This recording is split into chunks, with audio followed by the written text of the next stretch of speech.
कौन से ऐसे 5 रूल्स हैं जो हमें फॉलो करने चाहिए दवाइयों के इस्तेमाल के दौरान? क्या दवाइयों का इस्तेमाल खाने से पहले या खाने के बाद करना चाहिए? दवाइयों को स्टोर करने का सही तरीका क्या है? और भी कई बातें दवाइयों के इस्तेमाल के मुतालिक हम जानेंगे आगे इस वीडियो में। हेलो एवरीवन, मैं हूं डॉक्टर जावेद और आप मेरी चैनल डॉक्टर जे को देख रहे हैं। दोस्तों, इस ज़माने में दवाइयों का इस्तेमाल बहुत तेज़ी से हो रहा है और आपके लिए जानना बहुत ज़रूरी है कि दवाइयों का सही इस्तेमाल का तरीका आखिर में क्या है। इसलिए ये वीडियो आपके लिए बहुत अहम होने जा रहा है और आपसे रिक्वेस्ट है इस वीडियो को एंड तक देखें, क्योंकि अगर आप इस वीडियो को मिस करेंगे तो हो सकता है वो जानकारी आप तक न पहुंचे जो आपके लिए जानना बहुत ज़रूरी है और बाद में आपको ज़िंदगी में इसके लिए कोई बड़ी कीमत चुकानी पड़े, खुदा न खास्ता। अब इन 5 रूल्स के पहले मैं आपको बताऊं कि दवाइयों को 2 तरह की कैटेगरीज में डिवाइड किया गया है। पहला वो कैटेगरी है जो प्रिस्क्रिप्शन बेस्ड मेडिसिन होते हैं, यानी कि जो डॉक्टर का आपको प्रिस्क्रिप्शन मिलता है उसको प्रिस्क्रिप्शन बेस्ड मेडिसिन कहते हैं। और दूसरा ओटीसी यानी over the counter medicine, over the counter drugs जो अवेलेबल होते हैं, जो आप खुद ही अपने तरीके से दवाई के दुकान पे जाते हैं और वहां से खरीद के लाते हैं, उसको ओवर द काउंटर मेडिसिन कहते हैं। रूल नंबर 1, बहुत से लोगों में ये कंफ्यूजन है कि दवाइयों को हमें खाना खाने से पहले या खाना खाने के बाद इस्तेमाल करना चाहिए। इसके लिए एक सिंपल सा रूल है जो हमारे जिस्म के नॉर्मल फिजियोलॉजिकल प्रोसेसेस और दवाइयों के फॉर्मेट को थेरापेटिक्स के हिसाब से बनाया गया है। इसका मैं आपको सीधी सी एक एग्जांपल बताऊं, जैसे एक आटा चक्की की एक मशीन होती है। अगर उसमें जब हम अनाज डालते हैं तो सबसे पहले ये अनाज जो है वो पिसता है और उसी के साथ जो सबसे पहला वाला अनाज होता है वो सबसे पहले बाहर आता है।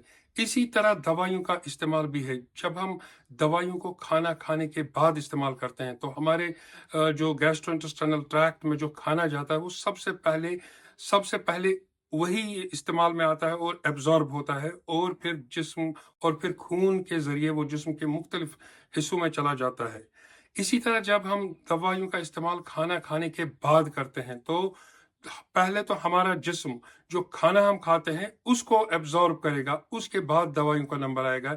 इसलिए दवाइयों का असर वो जो हम खाना खाने के बाद लेते हैं उसका वो फौरी तौर असर नहीं होता और असर होने में कहीं कभी देरी हो जाती है और टाइम लग जाता है। इसलिए आपको वो रिलीफ नहीं मिलती है जो आप एक्सपेक्ट करते हैं। इसलिए जनरल रूल ऑफ थंब है कि दवाइयों को आप खाना खाने से पहले ही इस्तेमाल करें।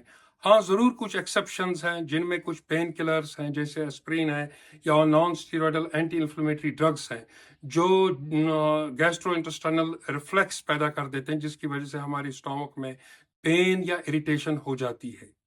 वरना जनरल रूल यही है कि आप दवाइयों को खाना खाने से पहले इस्तेमाल करें। नंबर 2 है रूल अबाउट ओटीसी ड्रग्स, यानी ओवर द काउंटर मेडिसिन जो अवेलेबल होते हैं, जो हम अक्सर खुद ही दवाई के दुकान पे जाते हैं और अगर हमें कोई मामूली बीमारी है जैसे खांसी, जुकाम, फीवर या इन्फेक्शन, हम खुद ही कोई दवाई इस्तेमाल करते हैं। लेकिन हमें ऐसा करने से पहले एटलीस्ट दवाई के लेबल को पढ़ना चाहिए और उस पर अगर लिखा है to be used only under medical supervision, तो हमें कतई तौर पर इन दवाइयों को खुद से ही इस्तेमाल नहीं करना चाहिए। इसकी मैं आपको एक मिसाल दे देता हूं। अगर कई लोग जो जुकाम के लिए या खांसी के लिए कोई ओटीसी मेडिसिन इस्तेमाल करते हैं, वो ये कंप्लेंट करते हैं कि उन्हें जैसे नींद आ रही है, ड्राउजी फील करे। आप खुद ही सोचिए, अगर इस कंडीशन में वो गाड़ी चलाएंगे तो एक्सीडेंट होने का भी खतरा रह सकता है। लेकिन इसी तरह अगर वो डॉक्टर के पास जाएंगे तो डॉक्टर को पता है कि ये दवाई की टाइमिंग कब इस दवाई को इस्तेमाल करना चाहिए, तो फिर वो मरीज को ऐसे ही इंस्ट्रक्शंस देगा। दूसरी एग्जांपल इसके साथ ये भी है कि आपको सपोज कोई क्रॉनिक कंडीशंस हैं, सपोज डायबिटीज है, हाइपरटेंशन यानी ब्लड प्रेशर की बीमारी है या हार्ट की कोई डिजीज है, उसमें आपको उस वक्त वो दवाई तो आप डॉक्टर के मशवरे के साथ सही तरीके से लेते ही हैं, लेकिन अगर साथ में आपको उस दौरान कोई जुकाम हुई, खांसी, फीवर या कोई इन्फेक्शन हुआ, तो आप सोचते हैं कि हम डॉक्टर के पास क्यों जाएंगे, हम इसका इलाज खुद ही इन ओटीसी मेडिसिन की वजह से करेंगे। लेकिन यहाँ पे ये जानना भी बहुत ज़रूरी है कि कुछ दवाइयाँ, जैसे हम हार्ट की डिजीज में खून को पतला करने के लिए जो दवाई इस्तेमाल करते हैं, एस्पिरिन वगैरह, इनका कई मेडिसिन के साथ इंटरेक्शन हो सकता है, जिसकी वजह से आपको सीवियर हेमरेज या और भी सीवियर कंडीशंस हो सकती है। लिहाजा आपको कतई तौर पर इन दवाइयों को डॉक्टर के मशवरे के बगैर इस्तेमाल नहीं करना चाहिए। दरअसल कुछ दवाएं जो एक दूसरे के साथ जब हम उसका इस्तेमाल करते हैं वो इंटरेक्ट करती है और उनमें कुछ केमिकल रिएक्शंस पैदा होती हैं जिसकी वजह से एक दवाई का असर जो है वो कमजोर पड़ जाता है या उसका असर खत्म भी हो सकता है या उसके कुछ सीवियर साइड इफेक्ट्स भी हो सकते हैं। और नंबर 3 है दवाई खाते वक्त आपको पानी का सही इस्तेमाल करना चाहिए। दोस्तों जब आप टैबलेट खाते हैं तो एट लीस्ट उस वक्त आपको एट लीस्ट आधा गिलास पानी इसके साथ पीना चाहिए। ये बहुत जरूरी है क्योंकि ये इस टैबलेट को या इस दवाई को एब्जॉर्ब करने के लिए बहुत ज्यादा जरूरी है। और साथ ही कुछ लोग गलती करते हैं जब वो कैप्सूल्स का इस्तेमाल करते हैं तो कैप्सूल का जो बाहर का कवर होता है जेलेटिन वो उसको निकाल देते हैं, अंदर वाले जो ग्रेन्यूल्स होते हैं उसको वो पानी के साथ लेते हैं। दोस्तों आपको कतई तौर पर ऐसा नहीं करना चाहिए क्योंकि ये जेलेटिन कवर जो है किसी मखसूस वजह से इस दवाई पे रखा गया है, तो ऐसे ही नहीं रखा गया है। लिहाजा आपको कैप्सूल को पानी के साथ ऐसे ही स्वैलो करना चाहिए। नंबर 4, कुछ लोग दवाइयों को बहुत ज्यादा गर्म पानी या गर्म दूध के साथ लेते हैं। ऐसा करना बिल्कुल मुनासिब नहीं क्योंकि हमारे जिस्म का नॉर्मल टेम्परेचर जो है वो 37 डिग्री सेंटीग्रेड है और जब हम दवाई को बहुत ज्यादा गर्म लिक्विड्स के साथ लेते हैं तो उससे दवाई का केमिकल स्ट्रक्चर मुतासिर होता है जिससे इसकी इफेक्टिवनेस कम हो जाती है।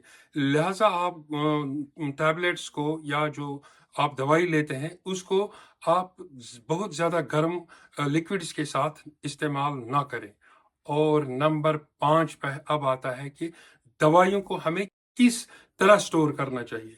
दोस्तों इसके लिए बहुत जरूरी है कि दवाइयों को आप किसी खुश्क जगह पे, ड्राई प्लेस पे जहां मॉइस्चर न हो और जो ठंडी जगह हो वहां पे आप स्टोर करें।